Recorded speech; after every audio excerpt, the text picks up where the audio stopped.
And on the line with us, Prince William County Chairman, running on the Republican ticket for the Senate of the Commonwealth of Virginia, Corey Stewart. Corey, welcome. Hey, thanks for having me on, Colonel. It's good to be with you again, sir. I wanted to have you on, get an update on your campaign, how it's going, what's the good news, and I'll tell you about a call I just had from a caller right after we speak a little bit about the campaign. Yeah, we've been, look, it's the summertime. It's always a little bit, drowsy during the summer, but we've been silently building up. We've been having a lot of meetings.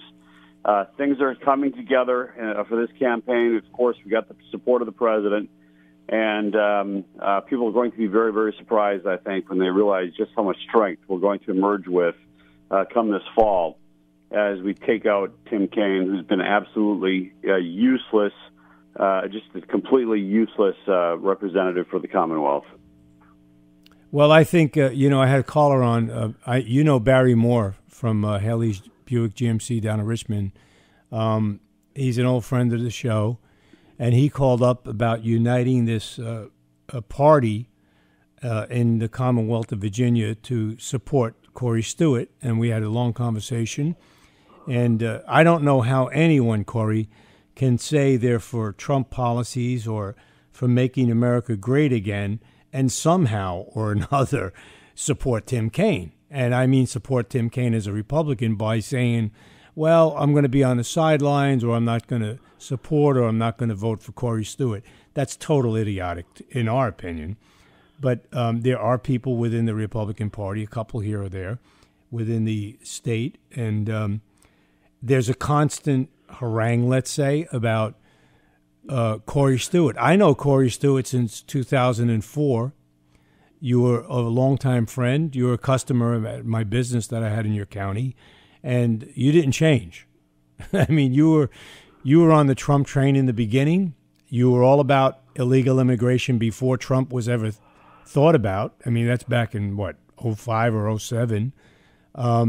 You're a solid person, good family person. You have a great wife and kids, and you're all about Virginia. So, I'm on the train with you. Well, thanks. Look, you're always going to have people who have the sour grapes, the sore losers. That's always going to happen. It's always been the case. Both Republicans, Democrats, people who get upset because you beat their guy. Usually, people come around when they realize the real choice is between the Republican nominee and the Democrat. And that's what's going to happen in this case too. I don't bother me. I've had. I know it. I know it doesn't bother you. I know it doesn't bother you. No, I know you very well. The point is, we were having a conversation because there are people who are thinking about this seriously. How could you call yourself a Republican and say you support Trump and all that? You were out there. You were the chairman of the campaign. So, and you have the president's support. So by them stepping on the sidelines doesn't make any sense whatsoever. No, it doesn't. Look, the president needs support up there. We have a president who is bringing back the kind of economic growth we haven't seen since the 1950s. Right. We are seeing economic growth. We are seeing manufacturing come back to this country. We are seeing jobs come back. We are seeing towns revitalized. We are seeing a rebuilding of our military. We are seeing pride come back to our country. We have a president who, for the first time since NATO was formed in 1969, has the guts to go over there and stand up to them and tell them that they've got to pay their fair share. We have a president who's bringing peace to the Korean Peninsula. We have a president who's remaking the judiciary of the United States, putting in young conservative justices who will turn the courts, not just the Supreme Court, but all the federal courts, to the right, to the conservative side for decades to come.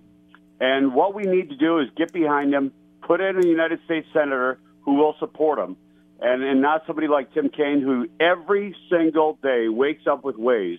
Tim Kaine has ways to undermine all of this success. And that's the choice that we have today. Corey, he's also a lifer. He was a mayor. He was a governor. And he was also the running mate of Hillary Clinton. And everybody keeps forgetting this. The reminder was yesterday with these hocus-pocus FBI guys up there, who want to frame everybody, put everybody in jail, but they don't even want to show up for subpoenas. Tim Kaine represents what we saw yesterday on the news. Tim Kaine represents undermining this country and the president's policies. And that's why Corey Stewart has to be elected to the Senate from Virginia. Yeah, I mean, look, we have a tremendous opportunity here, but it might only be for a couple more years. We don't know what's going to happen for sure in 2020. I think this president is going to get reelected with huge numbers, given his successes. But in the meantime, if he doesn't get reelected, we only have a very short window in which to bring back all of the success that the president's had across this country. Make sure we have it here in Virginia too. Get back to manufacturing jobs, rebuild our Navy, do all that stuff. We've got to have a senator who supports the president rather than one who's trying to undermine the president. Tim Kaine, his knee-jerk reaction, is oppose President Trump. That's all he does. He's a complete loser. And so is the other senator, Corey, Warner. Warner's a total collusionist. I want to call him a collusionist. He's a Russia collusionist. They have nothing on it. But yet Warner and Kaine bang the drum for this Russia collusion. You saw yesterday, I'm sure you listened to some of it. I did on the way down. The Democrats' answer was with this Peter Strzok investigation hearing, where the Democrats' answer was, well, we have children on the border, and he's being mean to our allies. He's being mean to NATO, and he's going to meet Putin. Corey, they don't say a word about China hacking the OPM. They don't say a word about all the cybersecurity hacking going on. They have no problem with China's big deficits we have with trade. They're not even as a party. They may be going by the way of the Whigs. We need more Corey Stewarts. We need strong young people who will go in there, support the president. And you're right. We have a very short window. We're post-constitutional now, and we don't know what the future will bring if we don't get more Republicans in the House and the Senate. Yeah, that's right. And you got to support the president. Look, at the end of the day, political correctness, I want to talk about this because it has very real-life consequences. You have it. And that is that the reason people have to remember this, two things about the border. Of the 12,000 children that the United States is now caring for, 10,000 of those children were voluntarily separated by their parents. We say that again. Of the 12,000 children, immigrant children that the United States is caring for, 10,000 of those were voluntarily separated by their parents. And the reason they did so is because Tim Kaine and Barack Obama and all the lefties gave out this message that if you come across to the United States, across the border, and you send your kids across the border, that you're going to be in the United States and live here. And that caused this humanitarian crisis that we're still living with, that President Trump now has to fix. But the biggest thing we've got to do to more kids from coming across the border, getting separated from their parents, or just coming across without their parents in the first place, the biggest thing we can do to prevent that is to send the message that the United States is going to enforce its border, that you're not going to be able to get into the United States simply by bringing your children with you, and that therefore people will stay home, which is what they've got to do. And if they want to come into the country, they got to do so legally. Through the front door. That is what President Trump is trying to fix right now. Yeah, and being next to Fairfax, you deal with this all the time. Just last year, I have friends of mine in Fairfax whose children are in the school system. And there was some, I don't know, I think it was $12 or $18 million shortage. And they questioned the school board, what was the shortage? Why? They didn't have money for salt or snow or something, and snow removal. So it came out that because they took in 1,800 illegal immigrant children into the school system, that was the shortage for the snow removal. Nobody knew until they had no money. So and Tim Kaine and Jerry Connolly supported that. They supported these refugees coming in and illegal immigrants. there are hundreds of millions, if not billions, of people across this planet who are desperately poor, who don't have anything. We got refugees across the planet. But the question is, how many can we take? We can't take in all the world's poor. We can't do it. And is that fair? We bring in all these people, and look, God bless them all. God bless them all. But we can't take them all in. And when we try, and when we bring in all these folks who are desperately poor and have nothing going on, I mean, what about our own poor? What about the people who are in this country right now, U.S. citizens who are hurting, who don't have jobs, who have problems, who are in struggling communities, struggling schools? What about them? What's fair to them? Because they're the ones who ultimately have to bear the brunt of this country's failed immigration policies of bringing in, allowing so many people to come into this country who've got nothing, and who, when they come in, they take the jobs, they crowd the schools, they suppress wages for working class people. What about them? What about the citizens out there who are truly struggling? I think we need to talk first. Well, I spoke with someone last week at DHS on how these kids are being treated in these centers. They're getting 7 hours of education in the Hispanic language while this confusion is going on. And that money could be spent towards better schools. Like you say, this could be better for the communities. And it's just, isn't it obvious that the Democratic Party that talks about always wanting to help minorities, the poor cities, the inner cities, they don't care about the minorities. And they speak about children on the border. How many kids are in foster care? Corey, you could have so many kids adopted in foster care, but they're worried about, illegal immigrants. Another thing, I spoke with an earlier caller. Think about this. How does someone who's making maybe $100 a month in Guatemala or Honduras, how can they afford $6,000 to get up to the border? Think about that. They're paying $6,000 a head to a mule to get up to the Mexico border. So, the whole thing is a scam, and I think there's organizations out there like George Soros, Open Society, and so on, who want these illegals in because the Democrats are not going to have any voters anymore, so they need fresh voters. Well, that's it. And, of course, the Democrats, they know that just the tremendous success that President Trump is having in bringing back jobs, all this economic growth, everything that's occurring. So what do they have? What they've always done, which is to play the race card, try to divide Americans by race, try to divide Americans by income. All that the Democrats do is divide, divide, divide. They have no realistic solutions for anything. They don't want to be part of the solution. They don't want more economic growth. They don't want to support the president. They don't want to rebuild our military. They don't want to do anything other than to divide Americans by race. That's all they've done. That's why the Democratic Party, once a great party in this country, has completely collapsed and is totally controlled by the far left, radical left, of which Tim Kaine is a part.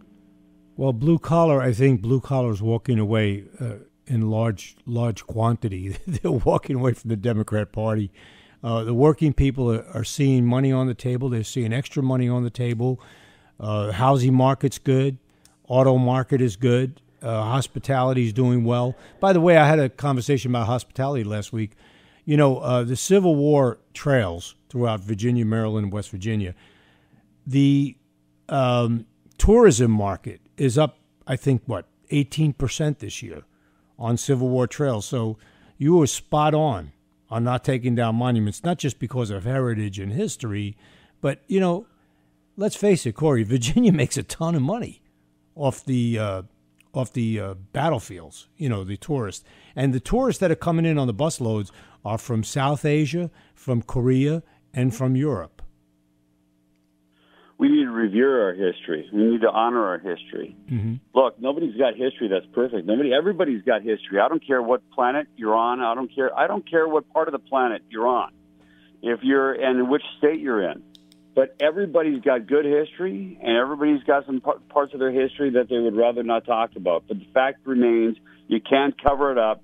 You need to revere and honor the history of the Commonwealth of Virginia, which, by the way, this is the seat of presidents. It's the home of George Washington and Thomas Jefferson. It's the home of James Madison. It's really the home of our Constitution and our Declaration. We need to revere this, not take down our history. People who are not from Virginia understand the history of Virginia. They respect it. Like you mentioned, that's one of the reasons they come to the Commonwealth in the first place. And we need to respect our history, not tear down our monuments. We shouldn't tear down any part of our history, good or bad. We should expose it. We've made corrections since then. It's been a long time. Listen, everything that's hatred is in a person's heart. It has nothing to do with the Commonwealth or some statue or some cement or steel. If you have hate, it's in your heart, and for whatever reason, okay? That's a Jesus thing. That's not a political thing, and it's not a political correctness thing. Yeah, that's right. That's a good way of putting it, Colonel. No, that's absolutely. I have a bishop on the show from time to time, and he's a black bishop from Arkansas, one of the best guys I know, who's really into the Bible, understands it well, and he always says it's a matter of the heart, and that's what it is. If you're going to hate somebody, you're going to hate somebody for whatever reason. It doesn't have to be political, right? You could hate your neighbor because he didn't cut the grass or something, Yeah. So you can make that analogy. But Corey, I'm glad everything's working out well. I'm glad to have you back on the show. I'm glad you came on while I'm on. John is out in Myrtle Beach playing baseball with his son. We had a good conversation with Barry Moore, and when you're in Richmond, stop by and say hello to him. He's a good supporter. He's got a bunch of people down there who are going to be voting for you. How you doing out in the Valley? Well, that's where we're particularly strong, of course, is in the Valley. I mean, that's Trump country. The Valley is Trump country. Mm-hmm. And I would have to say this, too, that I think Trump country is expanding in Virginia. We're going to see record numbers of Republicans coming out and new Republicans coming out in Northern Virginia as well, because in Fairfax County, of course, which is the biggest county in Virginia, you're going to find just an absolute crashing of the numbers, just total devastation for the Democrats.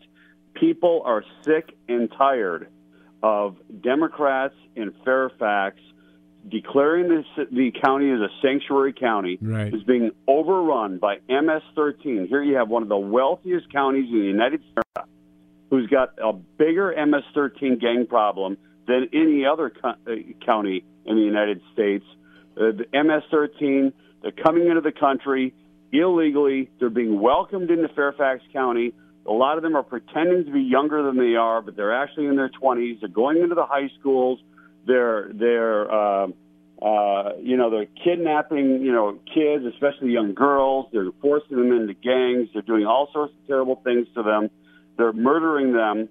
And people in Fairfax, of course, are absolutely upset, and they're sick and tired of politically correct Democrats who refuse to do anything about this MS-13 scourge that is destroying Fairfax County. Corey, let me give you a quick story because we're down to the last 2 minutes. I have a good friend of mine, 20 years on the force in Fairfax Police. All those new high-rise apartments right next to the train there on Route 7, which is Leesburg Pike, Tyson's Corner area. One of the bigger apartments that's running between $2,200 $3,500 a month rent had at least 7 incidents in the last 2 months where they had shootouts in the garage. Drug dealers coming in from D.C. on the train, shooting it out with the MS guys over drugs in high-rise apartments that are $2,something hundred to $3,200 a month rent. He's telling me the crime rate in Tyson's is skyrocketing. They're suppressing it because they don't want people jumping out of these high-rise places. But Tyson's Corner's got a lot of crime, Corey. Last minute for you, buddy. Well, it is true, and that is why, look, people know that you have a president of the United States in Washington, and, whether you like everything he says or not, the fact is he's getting the job done. When I go up to Washington, I'm going to work with the president. We're going to rid our communities of MS-13 and of criminal illegal aliens. They're all going to go. They're going to go back to their home countries. We're going to make this country and the Commonwealth and Fairfax County, we're going to make it safe again. We're going to bring in this revitalization. We're going to rebuild our military. We're going to bring that kind of economic growth, job growth, manufacturing jobs. We're going to bring it all back in ways that we can't even imagine right now, of such tremendous opportunity and prosperity that America really will be great again. Corey Stewart, thanks for coming back on the show. We'll talk to you soon.